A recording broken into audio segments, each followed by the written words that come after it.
Hi, I'm Weston Zito, owner and operator of Cascadia Motors here in Portland, Oregon, where if cars could talk, they would say nice things about us. Today, I'm going to try to give you an idea of what the dealer's auction is actually like.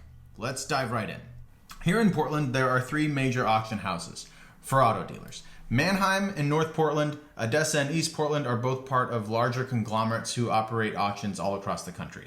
Cross Point Northwest is the independent auction in town with only one location, and the only auction that I attend regularly for a few reasons.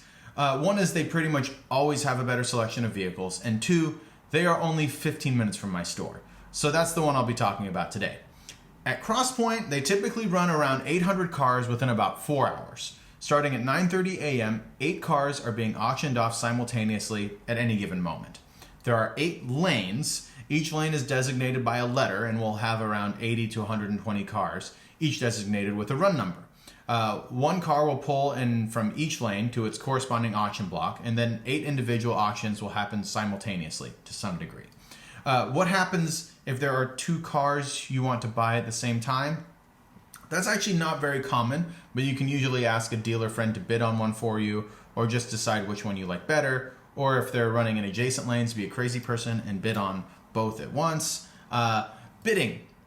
There are definitely different styles of bidding. The standard is just to stick your hand up in the air and make a come hither motion like this. Some people nod, or if I'm trying to be sneaky, I'll make sure I have eye contact with the auctioneer and wink. Why would I want to do that? I'll probably save that for another video. You can also use hand signals to indicate the amount you want to bid. So 1, 2, 3, 4, 5 are exactly what you'd think. Here's 6, 7, 8, and 9. 1 is just 1, 0. 11 is my favorite because you can do this, but I prefer to do this. The rest of the numbers you got to put together like 10. Right side up is thousands, upside down is in hundreds. So this would be 2,000 and this would be 200. I can also motion to cut the bid increment in half. For example, if the auctioneer has 12,700 and is asking for 12,800, this motion means I'm bidding 12,750. This motion means I'm not bidding anymore. If I'm do this motion, it tells the auctioneer that the car can be sold at the current bid. When you check in at the auction, you get a name tag with your name and company name and bidder number. Here's mine from last week. You can stick it on your chest like a dork, but if you're cool, you stick it on the back of your phone, or you put it in your pocket and just hold it up whenever you have a winning bid. Or if you really want to front your auction skills, you give your bidder number through hand signals. So in this case, I would signal 282. People also tend to imagine us all sitting down. There are a few places to sit, but most stand. The auction does not own the cars. This is probably a duh for most of you, but I think it's worth saying. The auction house is simply an intermediary conducting transactions between buyers and sellers. Where do the cars come from? Great question. To make it simple, I'd say there are 6 sources.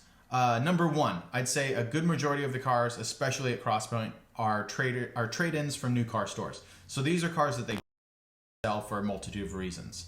It could be a Carfax issue. There might be something wrong that they don't want to fix mechanically. It might be too old or have too many miles, modifications of some kind that can't be undone. The used car manager at that particular store might just personally not like that car, or has had a tough time selling that particular make and model in the past. Number 2, repos. So that's cars that are now owned by a bank or credit union, repossessed from people who weren't able to make their payments. Number 3, independent car dealers like myself. Typically, I only send junky or branded title cars that I've taken in on trade. I will also send a car to auction if I discover it has some terrible problem not worth fixing. The next 3 sources we don't really see at Crosspoint, but are very common at the big corporate auction houses such as Odessa and Manheim. So those would be cars coming off lease being sold by the manufacturers, commercial fleets unloading their old units after replacing them with new ones, and auto rental companies, such as Enterprise or Avis, etc., doing the same thing. Not every car is sold. I'm kind of talking out of my ass here, but I think most dealers' auctions sell about 60 to 70% of what they run on a good day, and every vehicle has a reserve or floor price. This is simply the minimum selling price. The auction has to, the bidding has to meet that number. It's fairly common to end up high bidder but not meet the reserve. In that case, most folks will allow their top bid to be taken as an offer for the seller to consider and perhaps negotiate with one of the auction sales staff acting as an intermediary. I actually really like when sellers set a high reserve on cars, and that's for two reasons. One is that if I get too aggressive bidding on a car and feel like maybe I'm paying too much, it gives me an out. The auctioneer, instead of saying sold, will say offer. And at that point, I can give them my bidder number, or I can say I'm not making an offer. At which point they can either sell the car on the spot for my high bid, or if someone else is willing to offer their high bid, they can accept that as an offer.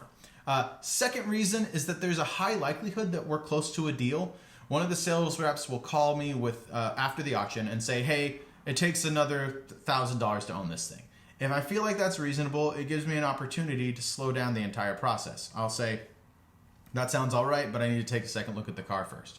So then I'll head back down to auction, drive the car again, run through it with a diagnostic scan tool, talk with my vendors about what certain repairs might cost, take a look at the retail market on the vehicle, and really make the most informed decision possible. After that, I might call and give them a counter offer, or just go, oh, wow, that's a great deal, and just say, yeah, thank you very much. So that wraps up this one. If you found this informative or interesting, please like and subscribe.